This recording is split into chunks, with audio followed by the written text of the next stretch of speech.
Okay, so you know how we do deep dives, right? Yeah. We get a bunch of sources from you guys listening, Mm. and we break them down. Yep.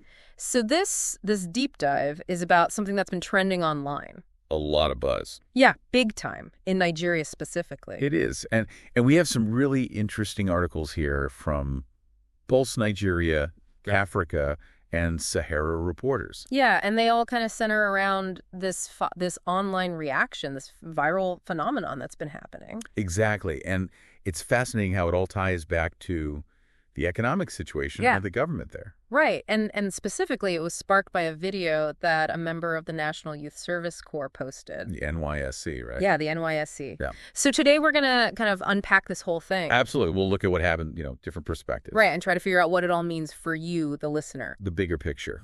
Right. Yeah. So where did this whole thing even start? Well, it all began with a young woman named Ushi Ugomaye. Okay. She also goes by Ray. And she's a member of the NYSC based in Lagos. Got it. And she posted this video on TikTok. And it just blew up, went completely viral. And it wasn't just like a funny dance video or something. No, not at all. This was a real raw outpouring of frustration. Yeah, like she was really feeling the weight of what's going on in Nigeria. Absolutely. She talked about the economy getting worse, the feeling that no matter how hard you work, things don't seem to get better. Yeah, and she didn't hold back on the government either, right? No. She was very direct in her criticism of President Tinubu. Mm-hmm. She even called him a terrible leader. Wow. And she didn't stop there. Yeah. She also described Lagos State as a smelling state with bad living conditions.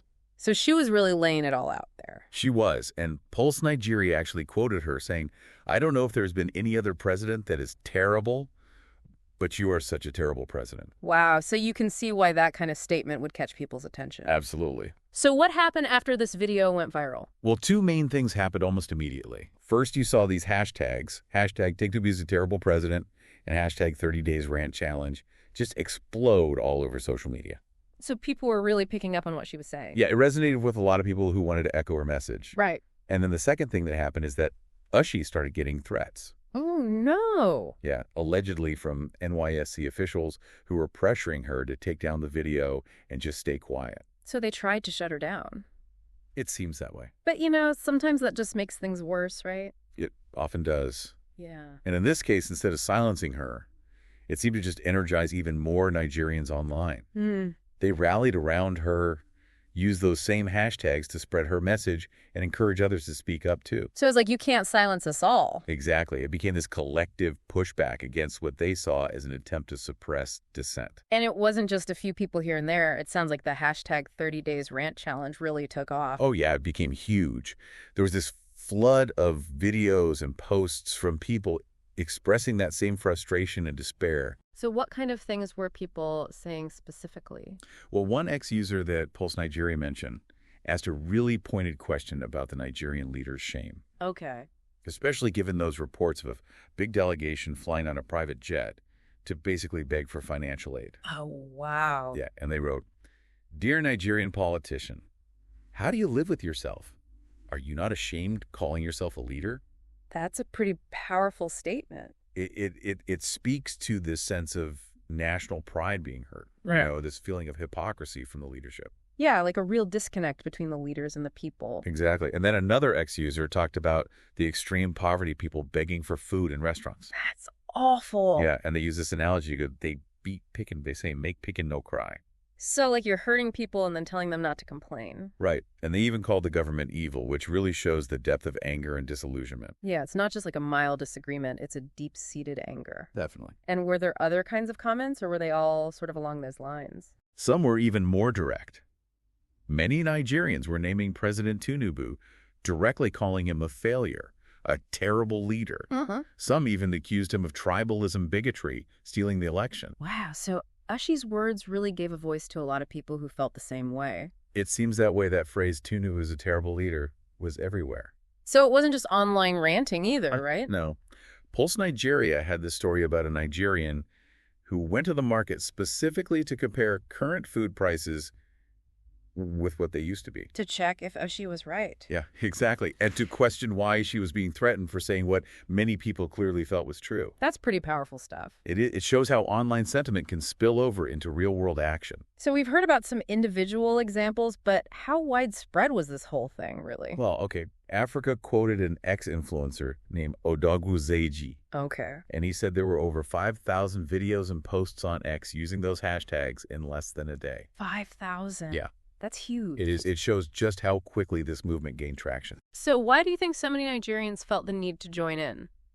Well, Ushi herself said in her video that she felt overwhelmed by the worsening living conditions. Right. The rising cost of everything, the lack of opportunities. Yeah, those are real struggles that people are facing every day. And she said she hoped that if enough people spoke up, maybe the government would finally do something. So there was a sense of hope for collective action. Yeah, exactly. Mm-hmm. And also, a lot of people were inspired by Ushi's bravery. Because speaking out in Nigeria can be risky, right? It can be. And there's been a history of the government cracking down on dissent. Right. So for her to speak so directly, it really emboldened others to do the same. Okay, so there was a lot of support for Ushi, but were there any criticisms of her video? There were some. Okay, Africa mentioned that some people criticized her comment about Lagos being polluted. Uh-huh. They pointed out that according to a 2023 IQ Air report, Lagos wasn't even in the top 100 most polluted cities. Okay, so not everyone agreed with everything she said. Right. But the bigger concern was about the potential consequences of criticizing the government so openly. Because there have been cases of the government retaliating against free speech, right? Yeah. Okay, Africa brought up the 2015 Cybercrime Act. Right. And how it's been used to silence critics. Mm-hmm. And they also mentioned the arrest of that businesswoman, Kioma Okole, just for posting a bad product review. Wow. So there's a real fear of speaking out. Yeah. So knowing that, what did the NYSC board do? Well, the reports from both Pulse Nigeria and OK Africa said that the NYSC board threatened Ushi. They did. And demanded that she take down her video. Wow. They even summoned her to appear before them. Uh-huh. But when she got there, the officials were nowhere to be found. So it was like a power play. It seems that way, but as we said before, it totally backfired. Because it just brought more attention to the whole thing. Exactly, and more support for Ushi. So what do the sources say about the bigger significance of this movement?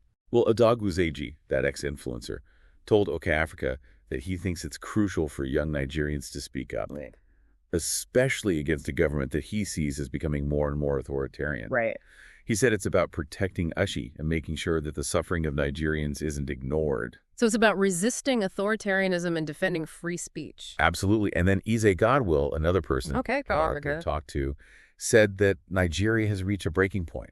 Like things can't go on like this anymore. Exactly. And he had this interesting generational perspective. Oh, yeah. He said, if your wise audacity couldn't get you what you want, allow the Gen Zs to explore their own approach. So he's saying let the younger generation try their own way. And he also said, why should I be scared of their threats while in actuality we are not living? Wow, that's powerful. It shows how desperate people are feeling. Like they have nothing to lose. Right. And then Shirley Ewing, an advocacy leader at Gatefield, told AK Africa that while Nigerians have always been outspoken, this feels different. More urgent. Yeah, she called it a tipping point because of the increasing suppression of free speech. Right.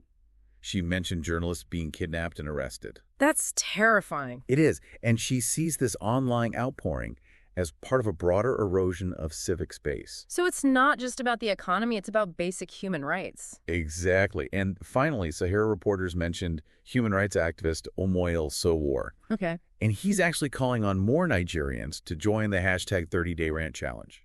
He is. He wants people to keep ranting until things change. Wow. And he specifically mentioned Ushi's statement about Tinubu being a terrible president, saying it's been widely endorsed. So a prominent human rights figure is supporting this online movement. Yeah, he sees it as a legitimate form of protest. So it's pretty amazing how a single person's rant online could spark such a huge national outcry. It is. It shows how powerful social media can be. And how deeply frustrated people are with the situation in Nigeria. Definitely. And it also raises serious concerns about free speech and how the government responds to criticism. Yeah. It seems like trying to silence Ushi just made things worse. It totally did.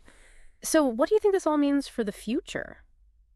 Well, it makes you wonder about the power of digital platforms to amplify individual voices. Right. And how quickly collective action can happen now. Yeah. So what are the long-term implications of this kind of movement, not just in Nigeria, but globally? It really makes you think about how protest is evolving. It does. And how governments will respond to this kind of digitally driven public pressure. That's a big question. It is. And it'll be interesting to see how it all plays out. Absolutely. Really fascinating stuff. Mm. All right. Well, that's our deep dive for today. Thanks for listening. Catch you next time. See ya. Bye.